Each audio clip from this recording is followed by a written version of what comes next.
Halo anak-anakku, apa kabar? Shalom. Saya harap semuanya sehat-sehat aja di rumah ya. Anak-anakku, hari ini kita akan belajar materi baru kita ya, yaitu tentang doa kemuliaan. Nah, sebelum mulai pembelajaran ini saya ingatkan untuk kita selalu menjaga kesehatan kita dan hidup sehat ya. Patuhi protokol kesehatan ya, memakai masker, menjaga jarak. Oke. Sebelum mulai pembelajaran kita awali dulu dengan berdoa ya. Kita siapkan hati, kita mau berdoa. Marilah kita berdoa. Dalam nama Bapa dan Putra dan Roh Kudus. Amin.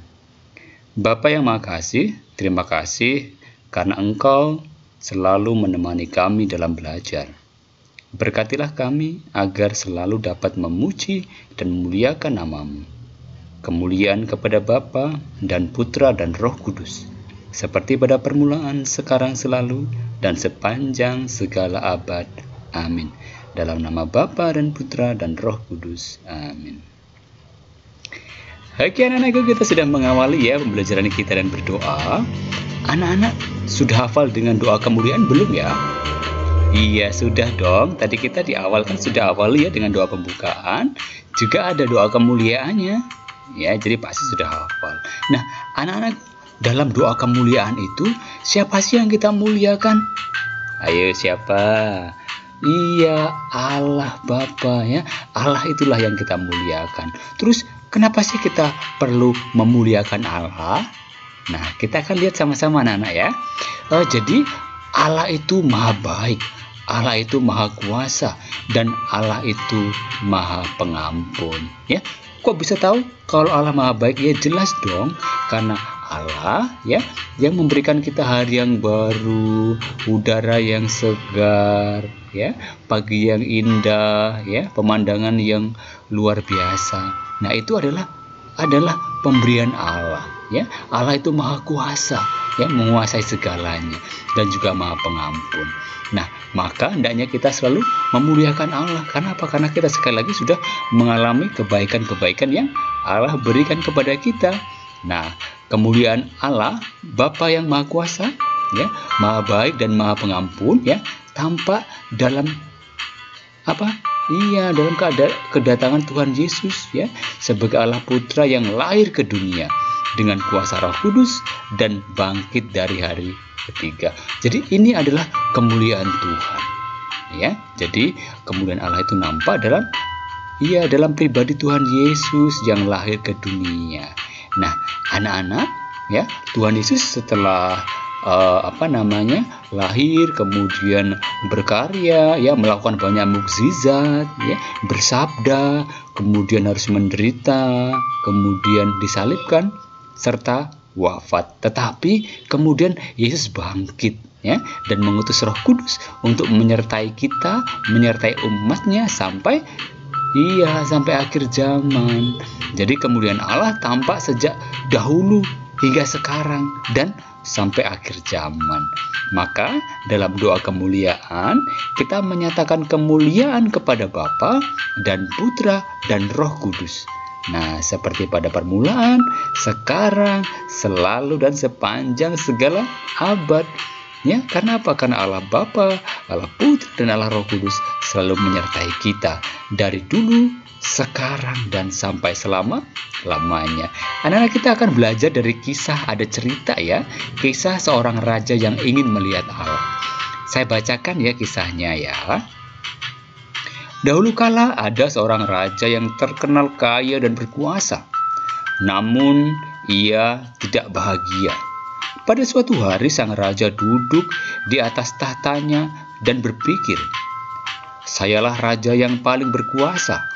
Semua orang tunduk di bawah perintahku. Hanya Tuhan Allah saja yang lebih dihormati oleh rakyatku. Oh, andai kata aku bisa melihat Allah." Raja lalu memanggil para menterinya dan menyuruh mereka memperlihatkan Tuhan Allah kepadanya. Sekalipun semua menteri dan ahli itu mengatakan bahwa itu tidak mungkin, namun raja tetap ngotot dan berkata, "Justru karena saya ingin melihatnya. Kalau kalian tidak sanggup membawa Tuhan Allah ke istana, kalian semua akan saya hukum." Nah, kemudian Para menteri dan ahli agama takut bukan main. Pagi-pagi berikutnya, datanglah seorang gembala tua menghadap raja dan berkata, "Ikutlah saya keluar istana, dan saya akan memenuhi keinginan hati Baginda untuk memandang Allah." Sang raja mengikuti gembala tua itu keluar. Sampai di luar, gembala itu menunjuk matahari yang bersinar terang dan mengajak sang raja untuk memandang matahari itu. "Mustahil, mustahil, saya akan buta," kata raja. Dengan tersenyum, gembala tua itu menyahut, "Kalau matahari saja yang dibuat oleh Sang Pencipta sudah membuat mata Baginda, sudah membutakan mata Baginda, bagaimana Baginda tahan memandang Allah sendiri?"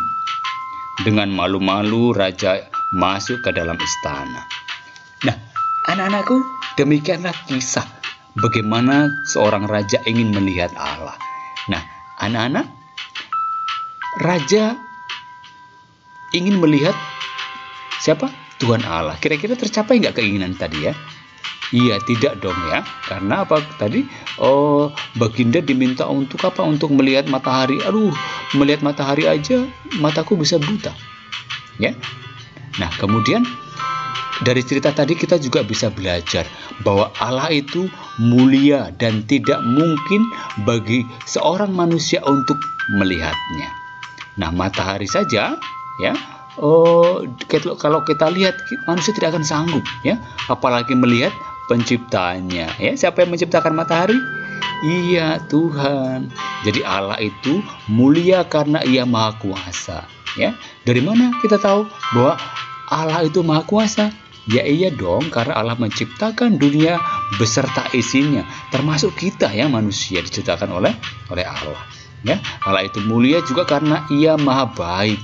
Ya, kenapa disebut Maha Baik? Ya iya, karena Allah Bapa sungguh memperhatikan kita, memberi segala sesuatu yang manusia butuhkan. Ya, matahari untuk menerangi kita pada siang hari, bulan untuk menerangi kita pada malam hari, tumbuh-tumbuhan, hewan untuk kebutuhan manusia hidup. Nah, Allah itu mulia juga karena Ia Maha Kasih. Ya, Allah tidak membeda-bedakan manusia. Allah mengasihi semua orang. Nah, Allah juga itu mulia karena Allah Maha Pengampun ya. Allah akan mengampuni dosa kita bila kita mau bertaubat ya, atau meminta maaf.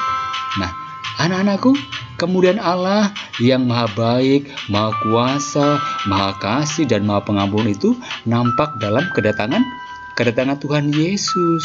Jadi Yesus lahir di tempat yang sangat sederhana, yaitu di kandang. Yesus menyembuhkan orang sakit. Yesus mengampuni orang berdosa dan bersahabat dengan semua orang. Yesus menderita sengsara, wafat di salib demi umat manusia, dan setelah bangkit mengutus Roh Kudus untuk menyertai umatnya hingga akhir zaman. Nah, anak-anakku, kemuliaan Allah juga nampak sejak dahulu hingga sekarang sampai akhir zaman. Maka dalam doa kemuliaan kita memuliakan Allah Bapa, Putra dan Roh Kudus, seperti pada permulaan, sekarang, selalu dan sepanjang segala abad. Oke anak-anakku, ya. Demikian pembelajaran kita hari ini tentang doa kemuliaan ya. Kenapa kita harus memuliakan Allah? Ya, karena Allah begitu luar biasa ya. Allah Maha Baik, Allah Maha Pengasih, Allah Maha Kuasa, Allah Maha Pengampun ya. Oke anak-anakku, sebagai rangkuman ya, mungkin anak-anak bisa tuliskan ya. Ada beberapa poin-poin yang bisa kita tuliskan. Yang pertama, doa kemuliaan adalah doa untuk menyatakan kemuliaan Allah. Nah, Allah itu mulia karena Ia Maha Baik. Allah itu mulia karena Ia Maha Kuasa. Allah itu mulia karena Ia Maha Kasih. Allah itu mulia karena Ia Maha Pengampun.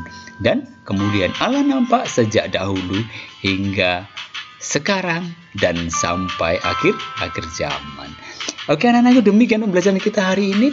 Sungguh luar biasa. Kita sudah berdoa belajar tentang doa kemuliaan. Kenapa kita harus memuliakan Allah? Nah, anak-anakku, untuk mengakhiri pembelajaran kita akhiri dengan doa ya. Kita akan mendaraskan Mazmur 8. Ya, kita siapkan hati, kita mau berdoa. Dalam nama Bapa dan Putra dan Roh Kudus. Amin. Ya Tuhan, Tuhan kami, betapa mulia nama-Mu di seluruh bumi. Keagungan-Mu yang mengatasi langit dinyanyikan. Dari mulut, bunyi-bunyi dan anak-anak yang menyusu, telah Kau letakkan dasar kekuatan karena lawan untuk membungkam musuh dan pendendam. Jika aku melihat langit-Mu, buatan jari-Mu, bulan dan bintang-bintang yang Kau tempatkan, apakah manusia sehingga Engkau mengingatnya? Apakah anak manusia sehingga Engkau mengindahkannya? Namun Engkau telah membuatnya hampir sama seperti Allah dan telah memahkotainya dengan kemuliaan dan hormat. Engkau membuat dia berkuasa atas buatan tangan-Mu. Segala-galanya telah Kau letakkan di bawah kakinya. Kambing, domba, dan lembu sapi sekalian, juga binatang-binatang yang di padang, burung-burung di udara dan ikan-ikan di laut, dan apa yang melintasi arus lautan. Ya Tuhan, Tuhan kami, betapa mulianya nama-Mu di seluruh bumi. Kemuliaan kepada Bapa dan Putra dan Roh Kudus, seperti pada permulaan, sekarang, selalu, dan sepanjang segala abad. Amin. Dalam nama Bapa dan Putra dan Roh Kudus. Amin. Oke anak-anakku, kita sudah mengakhiri pembelajaran kita. Nah, di akhir pembelajaran ini saya meminta sesuatu untuk kalian kerjakan. Gak banyak kok ya, cuma 2 ya. Yang pertama, tuliskan doa kemuliaan. Ayo ya, gampang ya. Terus nomor 2, siapa yang kita muliakan dalam doa kemuliaan? Oke, semua bisa ya? Bisa dong. Nah, anak-anakku kalau udah selesai nanti dikirimkan ya ke Bapak Ibu Guru ya. Kalau ada yang mau tanya juga boleh ya, tulis di halaman komentar. Oke. Nah, anak-anakku, saya ingatkan ya, yang belum menekan tombol subscribe di channel DFG Yos Sudarso, silahkan ya tekan tombol subscribe, nyalakan loncengnya supaya kita tidak tertinggal materi-materi kita berikutnya. Oke, sampai ketemu ya di video pembelajaran berikutnya. Bye bye. Tuhan memberkati. God bless you.